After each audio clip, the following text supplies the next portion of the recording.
La page de l'immeuble Sorano sur le point d'être tournée. Sa démolition démarre enfin. Il avait été vidé de ses occupants en 2019. Un soulagement pour ses riverains.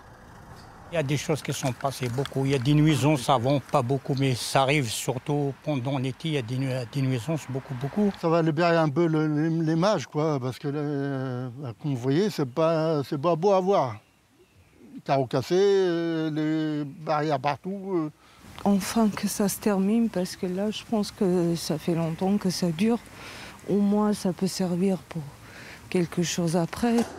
Après une phase de désamiantage, la déconstruction de la barre de 140 logements se fera cet été à l'aide d'une pelle mécanique. Le chantier prendra fin en octobre.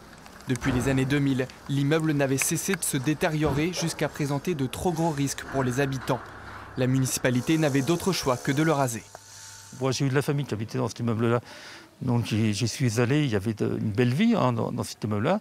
Il y a eu des crises économiques qui ont fait que les choses se sont dégradées, des hauts, des bas.